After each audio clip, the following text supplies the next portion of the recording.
Enneagrama e espiritualidade cristã. A melhor maneira de se chegar ao conhecimento de Deus é através do conhecimento de si mesmo. Não penseis que havereis de entrar no céu sem primeiro entrar em vós mesmos, a fim de reconhecer e considerar a vossa miséria. Se queres conhecer a Deus, conhece-te a ti mesmo. Conhece-te, aceita-te, supera-te. Quanto mais eu vou ao encontro de mim, mais eu descubro dentro de mim um outro que não sou eu, mas que, no entanto, é a razão da minha existência. Parece, pois, que o mais importante de todos os conhecimentos é o conhecimento de si mesmo, pois quando alguém conhece a si mesmo, ele há de chegar ao conhecimento de Deus. Conhece-te a ti mesmo, porque és a minha imagem, e assim hás de conhecer a mim, de quem és imagem. Em ti tu me encontrarás. O nascimento de Deus se dá no fundo da alma humana e não fora do homem. O homem pode realizar este nascimento com o seu próprio trabalho, voltando-se para Deus. Como você pode divinizar-se se ainda não se tornou humano? Antes de tudo, garanta a sua condição de ser humano e assim poderá participar da glória divina. Espiritualidade sem autoconhecimento pode tornar-se alienação. Autoconhecimento sem espiritualidade pode levar ao desespero. O caminho para atingir o conhecimento verdadeiro e a experiência de Deus é este: nunca abandonar o autoconhecimento. Reconhece-te como imagem de Deus e envergonha-te por a teres recoberto com uma imagem estranha. Lembra-te da tua nobreza e envergonha-te de quanto decaíste. Não deixes de reconhecer a tua beleza, para que mais ainda te angusties por tua fealdade. A quem você atribuiria estas afirmações? Conversa de psicólogos? Palestrantes de autoconhecimento? Todas estas afirmações foram feitas por grandes místicos. Teresa de Ávila, Evagrio, Agostinho de Hipona, Tomás de Aquino, Clemente de Alexandria, Guilherme de Saint-Thierry, Mestre Eckhart, Santo Ireneu, Pascal, Santa Catarina de Sena e Bernardo de Claraval. É possível chegar a uma espiritualidade verdadeira sem percorrer o caminho do autoconhecimento? Não sei. Mas todos esses místicos e muitos outros acreditaram que esse é o caminho. E Jesus Cristo falou: conhecereis a verdade e a verdade vos libertará. E a primeira verdade é a verdade sobre nós mesmos. Quem somos, de onde viemos, para onde vamos. Acredito que, sem o desnudar-se do autoconhecimento e sem o silenciar-se da meditação, a espiritualidade corre o risco de perder-se em fantasias. Em todas as grandes tradições religiosas encontramos esta vertente do que poderíamos chamar espiritualidade psicológica. Na tradição cristã, este caudal se alimenta nos Evangelhos e encontra os seus oceanos mais profundos na tradição dos padres do deserto. A partir do século IV, muitas gerações de cristãos buscam os desertos do Antigo Egito em busca de uma experiência profunda de Deus, movidos por duas grandes questões. Se Deus habita em nós, por que é tão difícil encontrá-lo? E por que, quando o encontramos, é tão difícil permanecer em contato com Ele?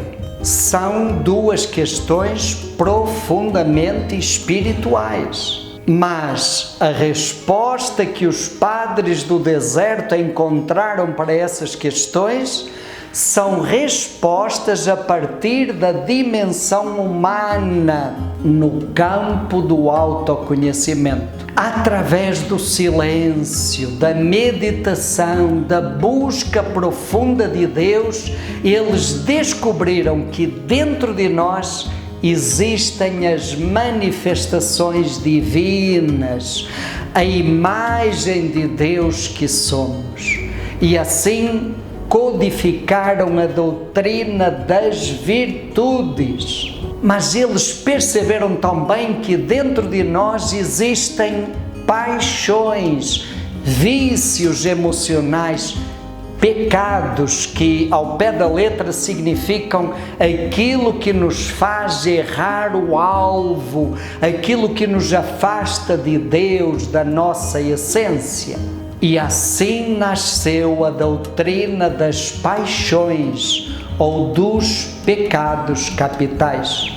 E daqui nasceu, na tradição do Enneagrama, a perspectiva do Enneagrama psicoespiritual que chegou até nós.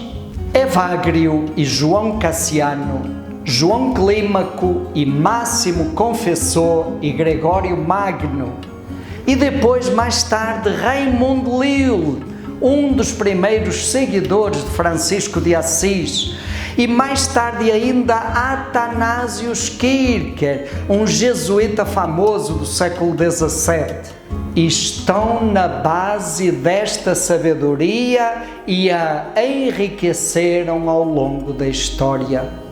O Enneagrama é um mapa psicoespiritual. A experiência de Deus é o cerne de toda a espiritualidade. Mas nessa caminhada precisamos de mapas, de itinerários. O Enneagrama é um deles, muito provavelmente um dos mais autênticos, completos, práticos, claros e profundos. Ele é um mapa psicológico de autoconhecimento e, como tal, é um sistema profundamente conhecedor, revelador e respeitador do comportamento humano. Mas a sua excelência se manifesta sobretudo como itinerário espiritual, como caminho para a essência. Hoje, mapas do comportamento humano temos muitos, mas itinerários espirituais temos poucos, e os poucos que temos estão escondidos nos porões das tradições espirituais, muitas vezes esquecidos e desvalorizados por elas mesmas. O Enneagrama não substitui a experiência de Deus. Enneagrama não substitui Deus. Enneagrama é um caminho para, é itinerário, mapa, ajuda. Foi nessa fonte do deserto onde o Enneagrama bebeu a sua dimensão psicoespiritual que se alimentaram e alimentam até hoje todas as grandes linhas da espiritualidade cristã, passando por Francisco de Assis, Teresa de Ávila, João da Cruz, Inácio de Loyola, Catarina de Sena, Thomas Merton, Anselme Grum e Jean-Yves Leloup. O Enneagrama não está vinculado a nenhuma religião, mas bebeu historicamente nas três grandes religiões mediterrânicas: judaísmo, cristianismo e islamismo, e dialoga muito bem com todas as outras religiões. Ele costura com muita propriedade psicologia e espiritualidade, autoconhecimento e experiência de Deus, respeitando ao mesmo tempo a autonomia destas duas áreas. Enneagrama ajuda a responder às três grandes perguntas existenciais do ser humano: quem somos, de onde viemos, para onde vamos. Enneagrama, como caminho para a essência, nos leva naturalmente e inexoravelmente aos umbrais da espiritualidade. Ao longo de 25 anos de trabalho com Enneagrama, tenho testemunhado, encantado, a experiência de muitos que se diziam ateus e que, a partir do autoconhecimento, despertam para a busca espiritual. Porque Enneagrama fala de essência, do melhor de nós mesmos, do sentido da vida, de missão de vida, de felicidade autêntica, de sermos todos um. O Enneagrama nos dá três mapas: o mapa da personalidade, o comportamento humano, o psicológico; o mapa da essência, da imagem de Deus que somos; e o mapa da consciência, que nos permite recolher da experiência humana o que pode unir-se à essência divina, tomar da personalidade o que pode ser acrescentado à essência, a serviço da missão. A fonte tem sede de quem tem sede, dizia Rumi. E se Deus nos atrai a partir do mais profundo de nós mesmos, é bom termos mapas que nos guiem para a fonte, para que não aconteça por acaso de nos perdermos em atalhos ou nos iludirmos com outras fontes ou confundirmos a nossa sede com a fonte. Quanto mais próximo do humano, mais espiritual. Assim ensina Ricardo Peter, porque o ser humano se tornou o caminho de Deus para nós. E é no nosso caminho para Deus que se condensa todo o mistério da encarnação na tradição cristã. Não há outro caminho. O Enneagrama choca com alguma religião? O Enneagrama entra em choque, porventura, com o cristianismo? Não só não entra em choque algum e em absolutamente nada, mas vai muito além. Colabora, contribui, aponta para, serve de mapa, prepara para, ajuda a viver mais profundamente e mais conscientemente a espiritualidade. Ajuda a perceber que não tem como viver e ser feliz sem cultivar a dimensão espiritual. Poderia a espiritualidade prescindir ou menosprezar as ciências como medicina, psicologia, psiquiatria, matemática, engenharia, arquitetura, belas artes, música? O Enneagrama não substitui a experiência espiritual. O Enneagrama não substitui as religiões. O Enneagrama está para a religião como a mão que aponta para a lua. O Enneagrama está para a espiritualidade como o mapa para o peregrino, como a bússola para o navegador ou como o GPS para o turista. O Enneagrama não faz o caminho por você, nem é o caminho, nem muito menos a chegada ou o destino. O Enneagrama é apenas um mapa. E como mapa é de fato muito bom. E a gente sabe que um bom mapa, com um bom mapa, a viagem fica mais fácil e mais segura.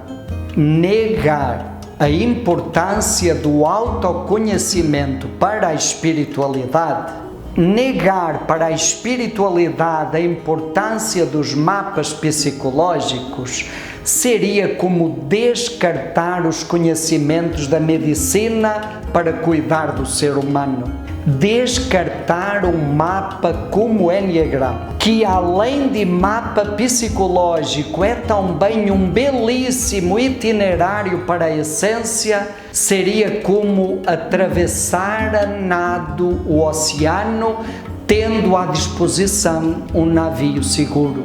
E concretamente, a simples hipótese do cristianismo rejeitar o Enneagrama seria como desprezar na vida adulta um filho que se adotou e de quem se cuidou com carinho na infância. Tenho medo do ser humano cujo Deus está no céu. Pois faz tempo, desde sempre, que Deus fez no humano a sua morada e aí se deixa encontrar. Tenho medo dos que usam a espiritualidade como medalha para decorar o ego. Tenho medo dos que usam a espiritualidade como capa para encobrir, esconder ou abafar o humano. Tenho medo de quem tem medo do autoconhecimento, por medo que o autoconhecimento, quem sabe, desmascare a sua falsa espiritualidade. Espiritualidade que nega o humano ou que tem medo dele, espiritualidade que amaldiçoa o humano ou o reprime. Não é coisa de Deus, pode crer. Experimentai tudo e ficai com aquilo que é bom, dizia o sábio apóstolo Paulo, e tudo que ajuda o ser humano a ser uma pessoa melhor, melhor para si mesmo, melhor para os outros e melhor para todas as criaturas, é com certeza coisa do bem, coisa de Deus. Pois o próprio Jesus veio para que todos tenham vida e vida em abundância. E se porventura ainda restarem dúvidas ou temores acerca da relação entre Enneagrama e espiritualidade, ou concretamente em relação a Enneagrama e espiritualidade cristã, o convite que deixo é este: conheça o Enneagrama, experimente, conheça profundamente e com seriedade. Depois podemos conversar mais sobre isso.